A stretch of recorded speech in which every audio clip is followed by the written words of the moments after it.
Hello and welcome to another episode of Critical Political Thinking. My name is Corey Camasso. In today's episode, we're going to be talking about the tragic disaster that occurred down in Surfside, Florida. We're going to give you a very educated explanation on what occurred, how it occurred after studying multiple reports, speaking with multiple engineers and contractors and those that basically have worked in a very similar field where you're working on top of bedrock and sand and whatnot. So we're going to give you a very educated decision and give you first, before most media sources, exactly what happened and how we have come to that conclusion. Additionally, in this episode, we're going to be talking about the LGBTQ and the BLM movements and how if you are part of these movements, basically you can do no wrong.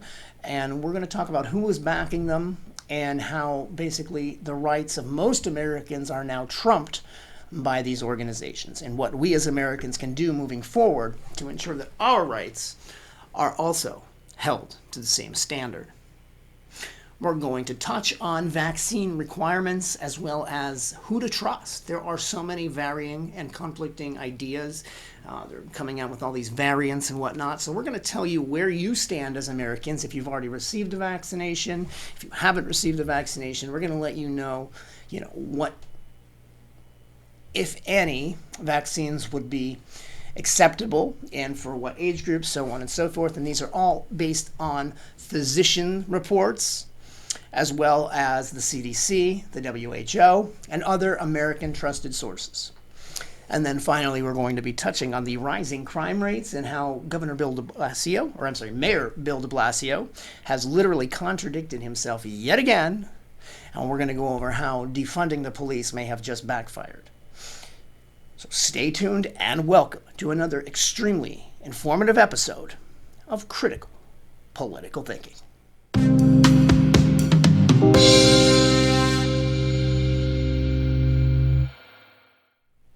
Hello and welcome to another episode of Critical Political Thinking. My name is Corey Camasso and I'm your host.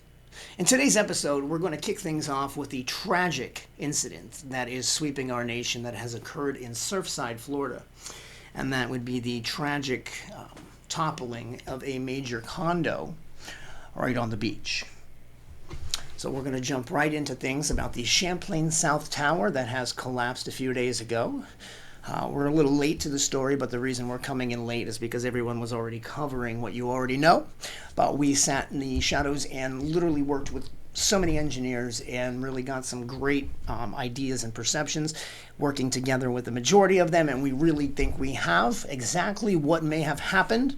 And we can try and give America a little bit of an idea of what occurred based on some 2018 reports and based on current observations.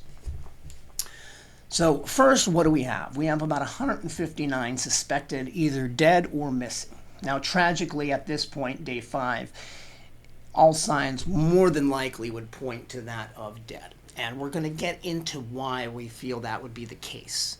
Right now you have these workers from multiple countries working together in an effort to find pockets. And by pockets, I mean areas of space that had not been compacted by the pressure and the gravity of these floors pancaking down. But based on the way that this building was constructed, it's going to be very, very, very difficult to locate anyone. The tubs were fiberglass, so they would have crushed. There was no iron or cast iron, which you'd find in the older buildings, and that's a lot of times where you end up finding people where they were in their tub. Additionally, there's also, closets and whatnot. Well, these buildings had closets, but we're going to get into the structure and how this building was constructed. And that's going to give you a better picture of why, when it did pancake, there was really nothing there to protect anyone until you got to the basement levels. But the basement levels, in our opinion, are the cause of it all. So this building was built in 1981. It has a sister building, the Champlain East, I believe it is. Champlain East or North? I apologize. I don't have the exact information on that. We were more focused on what occurred. So this was built in 1981, and that makes it 40 years old. And it was just now underway for its 40-year inspection, which is a requirement of Surfside, Florida, Miami, Florida, I believe all of Florida, if I'm not mistaken. or at least buildings along this line. So not only had it begun that inspection, in preparation for this, the company had implemented and requested engineers come in 2018. And what they did is they put together a report. And we're going to start with that because we're going to give you basically the findings that we found most relevant in that report.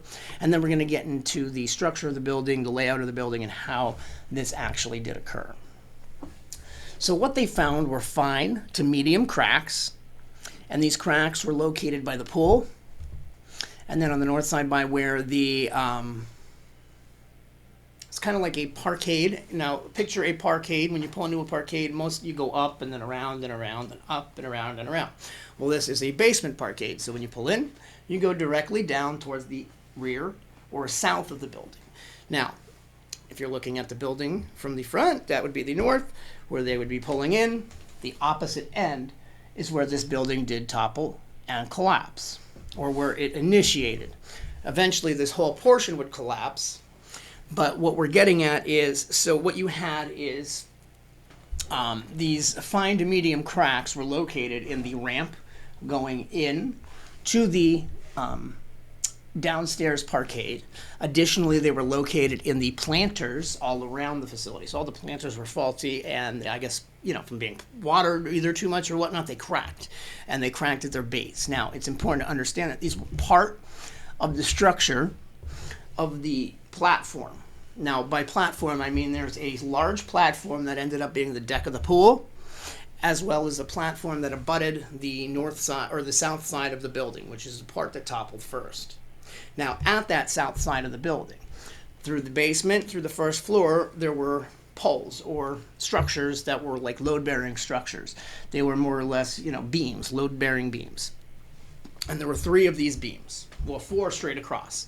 But what we observed from the fall and the videos and from what everyone's basically instructing us at this point through slow motion and, all the enhancements and whatnot, is that 3 of these beams were probably targeted and were the cause of the building coming down at that point, crashing down. So the first 2 floors and the south or north side would have basically collapsed towards the pool, causing the whole south side of the building to come right down on top of that south port where it was crushed.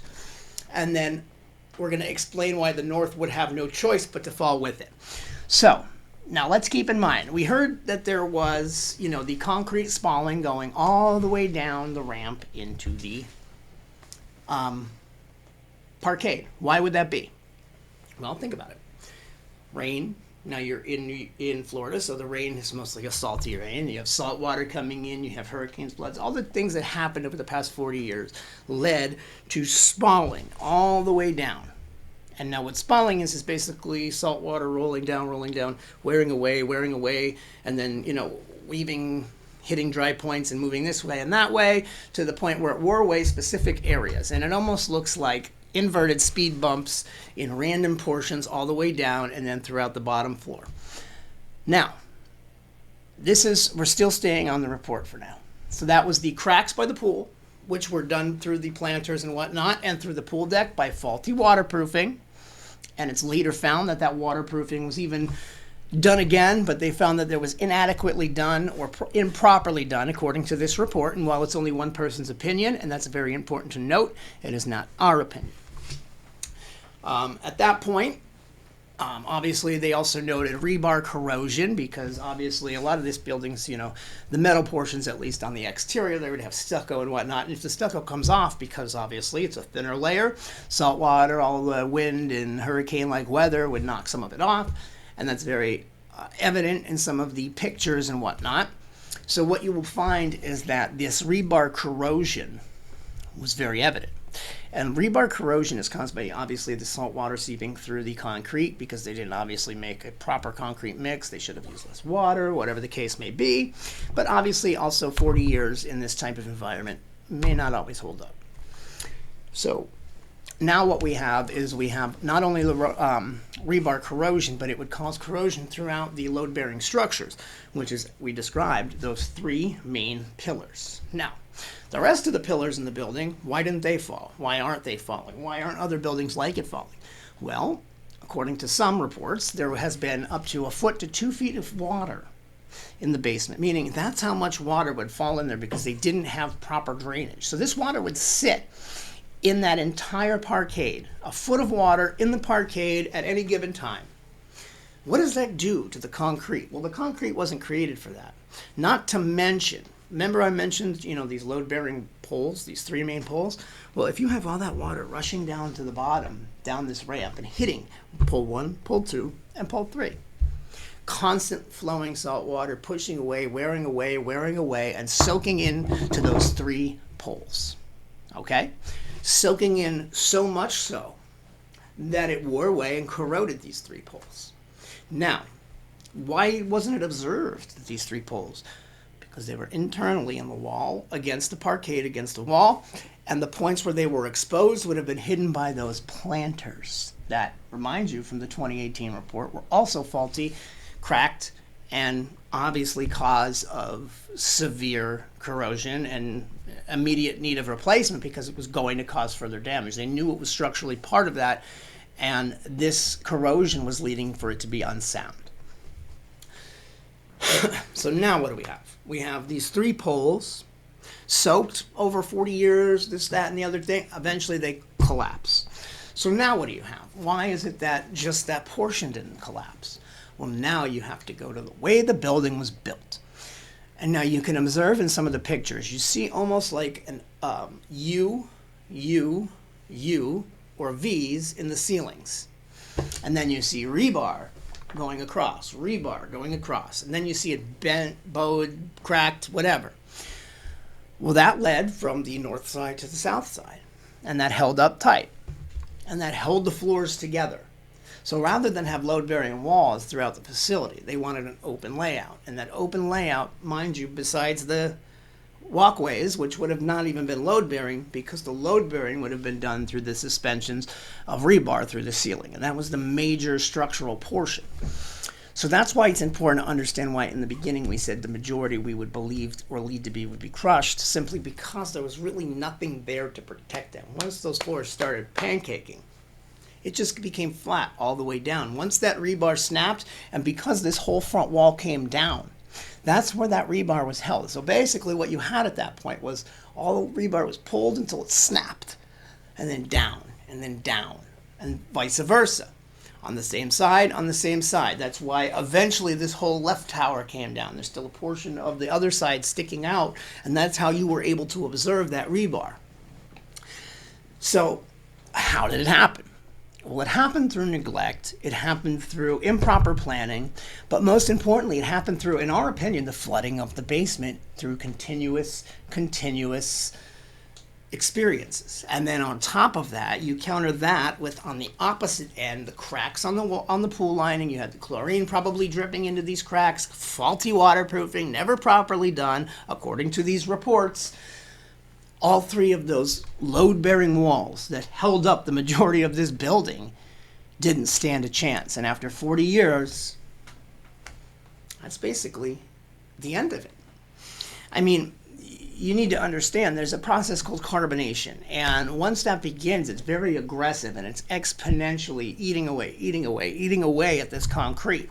And that happens in these saltwater environments. So now it's important for these researchers and these examiners and investigators to get together and understand, if we were capable of doing this by pulling a ton of opinions, people on the scene, and, people like Josh Porter, an amazing investigator and engineer that was capable of providing us phenomenal information, gave us reports, documents, everything that we needed to provide you with the valid information and a great idea of exactly what happened. Based on the images that exist now, based on the images from that 2018 report. If they weren't there, we may not have been able to deduce what actually happened. But in the images, you can even see at the base of these posts, wear away, the discoloration of the yellow and kind of like you see the warp portion where the cement is basically giving way, expanding where it was cracking the paint off because it was swelling due to all of the water it was basically becoming waterlogged with. And unfortunately, there was nothing really in that building structurally that could protect people in these pockets. And I really feel that's why they're truly not finding any living survivors. And as a matter of fact, that's why they're not finding many bodies. Because if you were in the lower floors, chances are you were crushed. And maybe portions were semi-protected in little crevices and whatnot, but they're not going to get to that until they open things. And by then, the fires and whatnot, it's just a very tragic situation. And moving forward from here, what we can learn from this is, negligence is so important. And in this case, I truly feel that, in our opinion, that there may have been a bit of negligence on behalf of the maintenance team that didn't address these issues fast enough. And that's why it's so important for these buildings in these areas. They're putting buildings on top of sand, for Christ's sakes. Obviously, it's important for people to note the difference and to make sure that these are structurally sound buildings, and there are checks more frequently than 40 years. This should have been done at 10, 20, 30, 40, and they should not be allowed to occupy these buildings unless they pass code. Not get up to code, but pass code. And it should be their obligation to put them up in 5-star lodging until they do. But unfortunately, it took possibly up to 159 lives. And fortunately, there are so many great people down there right now working to ensure the safety of anyone, if there are any survivors.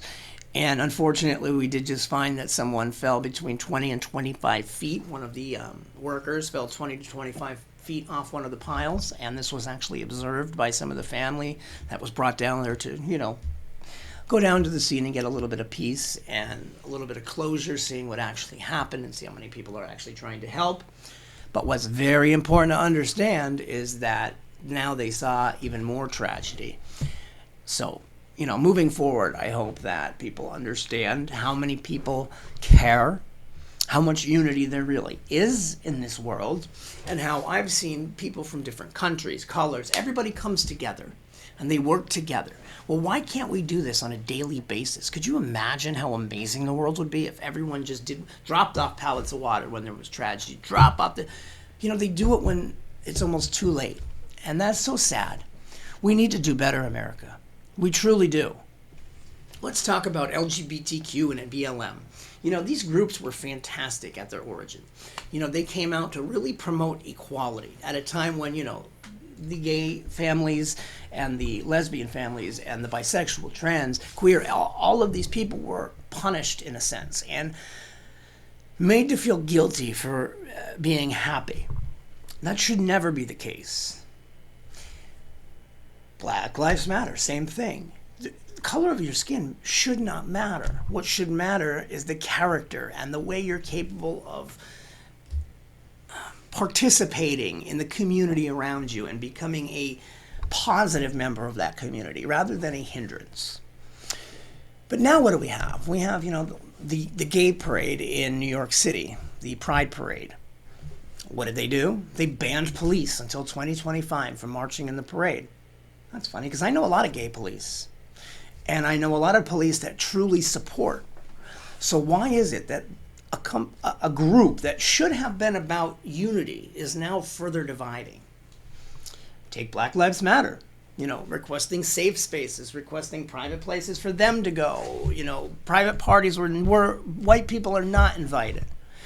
Even the LGBTQ community having events where straight people are not invited.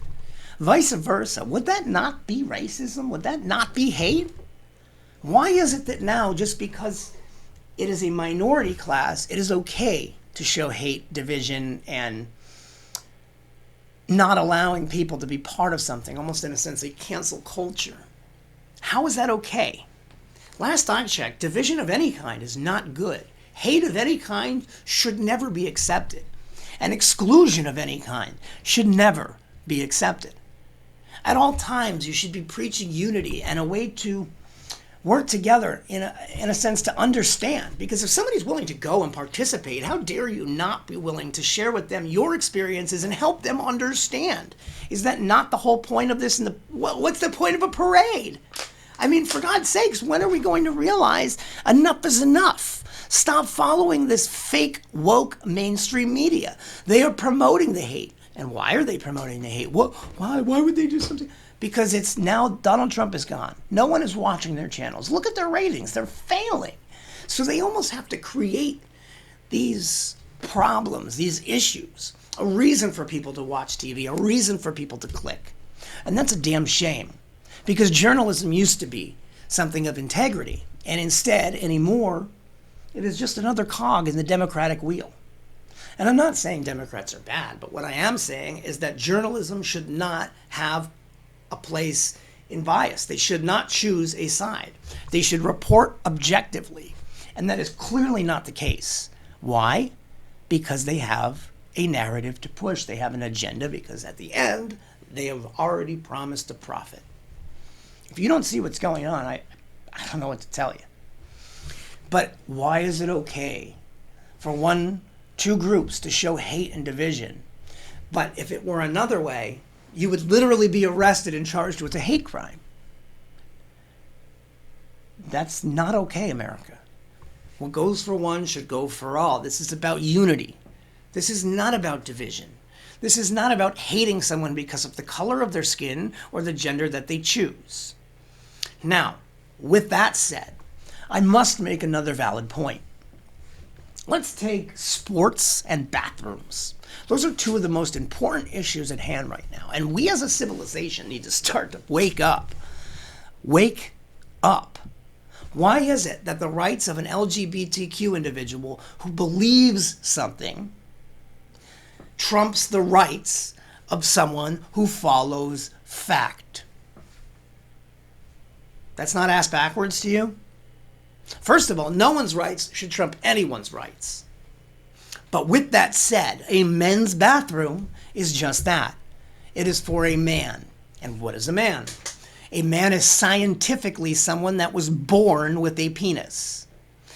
A woman is someone that was scientifically born with a vagina.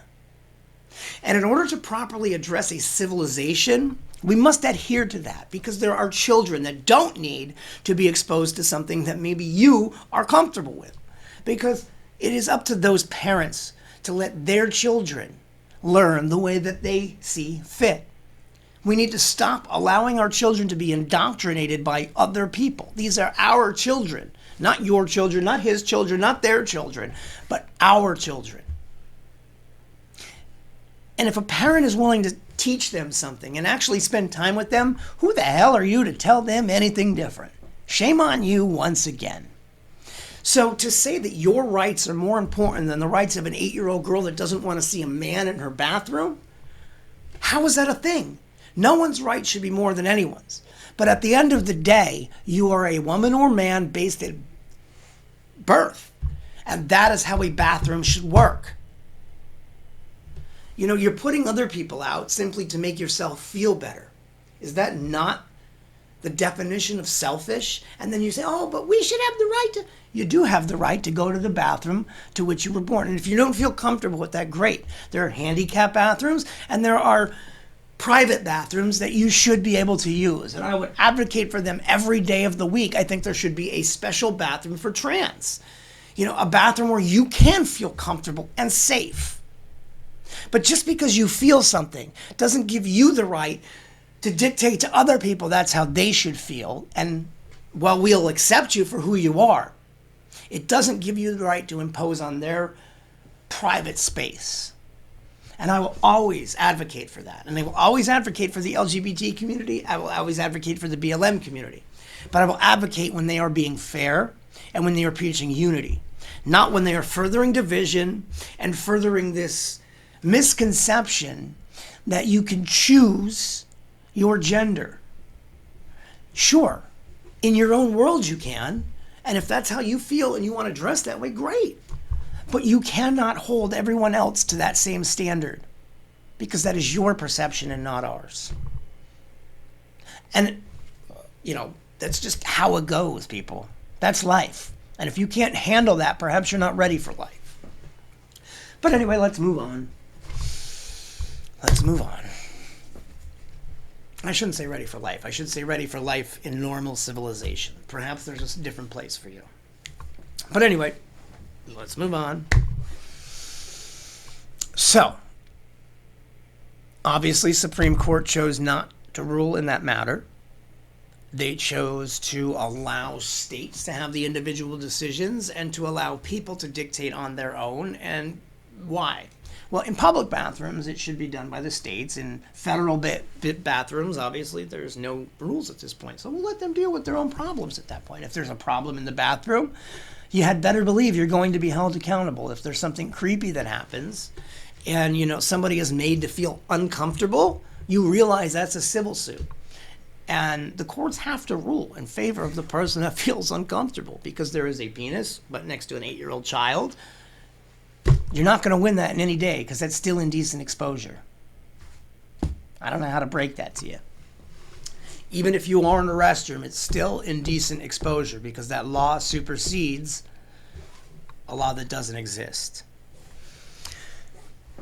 But the media will continue to push the narrative. The media will continue to make you feel as if you're hated or bigoted because you don't accept.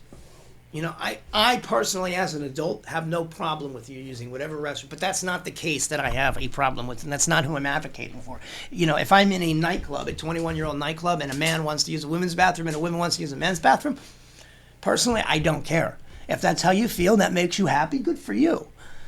But if you're in a public library and there's children, then you need to take that into account and have some responsibility and realize that your beliefs may not be their beliefs. And to indoctrinate someone and to force them into that conversation isn't your right, and your rights don't supersede their rights, frankly. There has to be a balance, and that's certainly not it because it's either take all or lose all. That seems to be the left's plan now. It's either you have it all or you're hateful, racist, bigot. That's all there is to it. That's all there is to it. Where do we go from here? Unity, people. Work together. Show your friends of other colors. Show your friends of other genders. Show your friends of other beliefs that you are capable of understanding, balancing, but not allowing indoctrination or not allowing infringement of your own rights. We all need to stand up for our own rights. And when one group fails to do so, it's your own fault. It's your own fault. Speaking of which, what could be your own fault? Taking a vaccine. That should be your choice. Your body, your choice. Your body, your choice. And so far, that is the case. Fortunately, some states have stepped up to the plate and not forced a vaccine requirement or a vaccine passport, if you will. Now, it's our belief that this should be your decision. This is your body, your decision. There are no other lives involved. It's just you. Now, with that said, does that mean that you're being, should I say, rude or unfair to others around you by not taking the vaccine? No, not at all. Because if they take the vaccine, they're protected. That's their choice. If you choose not to, that's your choice. And so far, that's the case. But what you have is you still have more indoctrination. You have media from the left pushing variants like none other. And yes, the variants are real. But what you need to understand are the numbers, the facts. The question is, do you want to introduce to your body a virus of any load if you have a 99 point whatever chance of surviving from that said virus? Well, ask yourselves, how many other viruses are there in the world? How many other vaccines are there in the world? How many of them have you taken? Now take the percentages on the mortality rates. Take your age, take your weight, take all of those factors into account because once again, this is your choice, your decision. If it's not based on the factors that matter most to you, then you're not making an educated decision. Meanwhile, you have the mainstream media indoctrination machine pushing this whole irresponsibility narrative, and you have Joe Biden trying to meet his quotas to make himself sound like a good president. Meanwhile, we know damn well he's not done a thing positive for America since stepping foot into office. Not one. Not one for America as a whole. He's done a whole lot of things for America and for certain individual groups and parties. But were any of those activities good for America as a whole? Nope. Has it put America first? Nope. So now you have, like I said, they're pushing the variants and they're saying, oh, now you have to get the vaccine. You have to get the vaccine because the variants could be so bad, blah, blah, blah, blah, blah. Meanwhile, you have other groups telling you that the vaccines aren't really effective on the variants, and then you have to take either a booster or a different vaccine in order to cover or conquer these variants. So where does it end? Which one should you take? Should you not pay attention to the variant that matters most to the susceptible party that you're in and take that vaccine? Should it be, now that we're almost to the next year, should we not wait for the new strain, if there's going to be a new strain, and take that vaccine and not, be so close together with variants? Should you not put this into your body at all? Because, you have a 99.2% chance of surviving either way. And even with that, you still have, whatever the odds may be based on your personal health. So again, what's the answer for taking a vaccine? No one should be able to tell you but yourself. No one should be able to make that decision for you but you and the education that you learn by following those that you trust, just like anything in life. So then why, you have to ask yourself, is the left so dead set in forcing this narrative? Because they benefit so greatly. If they didn't benefit from having you follow their each and every word, if they didn't benefit from having new strains come out, because now Trump is gone. Like I mentioned, they have no clicks, their ratings are gone. The only point for the media at this point is to make money. That's all they care about. The only ones that you could truly trust are people like us that are truly making nothing doing what we do. The only reason we do this is because we know it's the right thing, and no one else will share the God's honest truth. No one will. And we're here to do that for you. And the reason we're doing that is simply because we know it has to be done. We care enough. We're going to run for office, we're going to do this, we're going to do that. But we have found so much more positive that we could do for our community by making these videos and these episodes. And we'll continue to do that. So again, the vaccine is important to you, and it's important to you based on the decisions that matter most to you, and they have to be educated decisions based on what you see and hear from those that you trust. I can't say that enough. Vaccinating people for a healthy 99.2 survival rate. What is the real motive? What's behind it besides finances, besides further indoctrination, or, furthering what some conspiracy nuts would say, and it's, some kind of a chip, whatever the crap they're saying. Don't believe any of that. It's not true.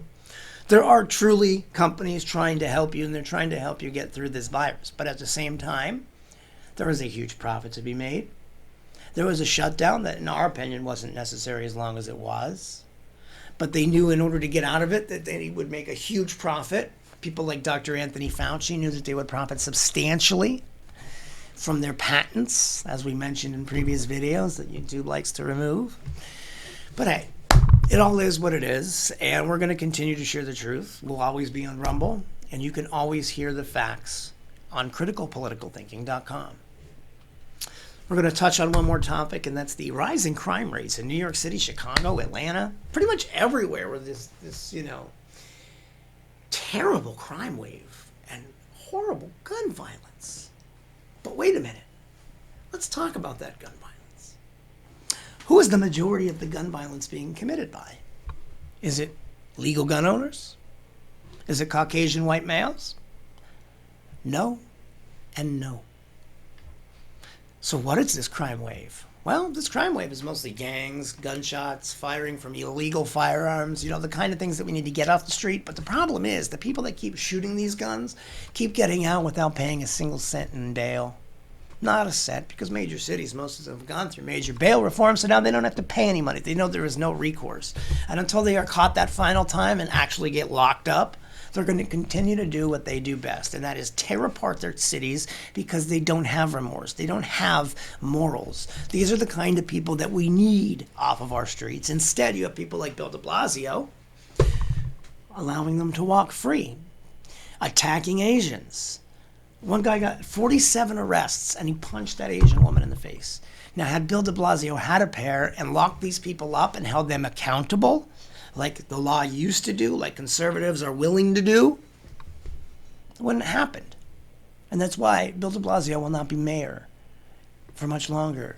And that's why Rudy Giuliani's successor is coming into play. And he's going to win. The guy that won that GOP, he's a great guy.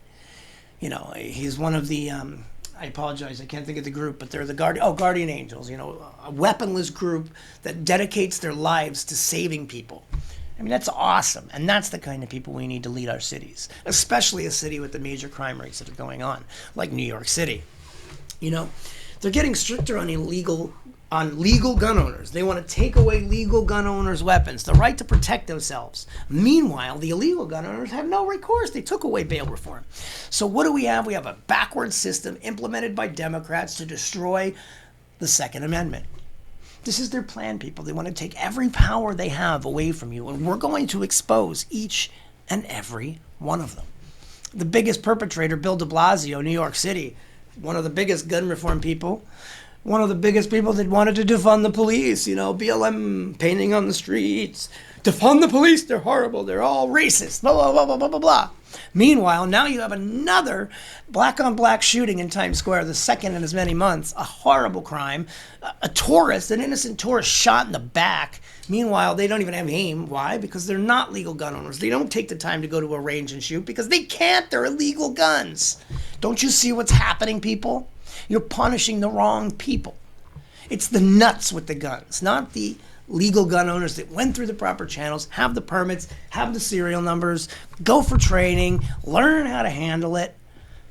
They wouldn't have missed. Instead, you have jackasses with firearms. That's the problem. Crack down on criminals.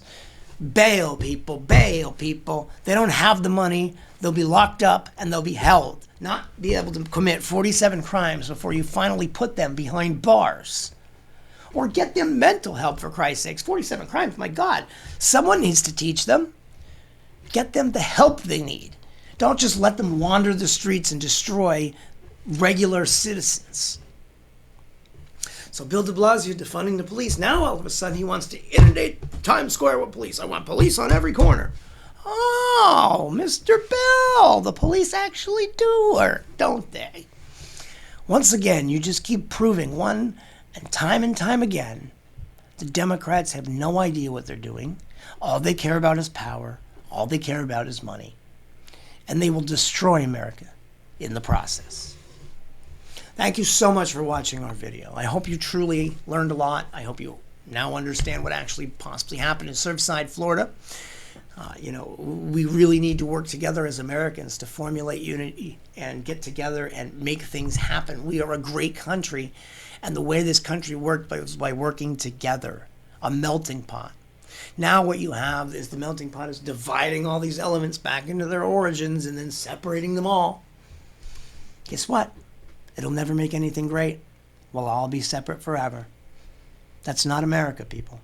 That's not America. And the Democrats, they love it. All they care about is win, win, win. They don't care if they're tearing everything apart at its roots. They don't care if it's here in 20 years because they don't even think it will be because they're a big climate crisis. Woohoo, climate. Ah, people, we need to wake up. My name is Corey Camasso, and this is Critical Political Thinking. Please visit our website at www.criticalpoliticalthinking.com and join our Critical Political Thinkers Club today. For as little as $5, you can join, get exclusive content, daily emails, get yourself an amazing Critical Political Thinking mug. You can get yourself a t-shirt, a hat, all that stuff is free, just making different tier donations. And those donations go to make these videos, not profit, not for somebody's salary. There is no salary here at Critical Political Thinking. We are here to provide the truth, nothing more, nothing less. Again, thank you so much for watching. Please subscribe, like, rumble, echo, all of the above, and comment below. Let us know what you'd like to see in a future video. If you have a topic you'd like us to cover or give our views on, please let us know. Again, thank you so much for watching. This is Critical Political Thinking, and my name is Corey Camasso. God bless America.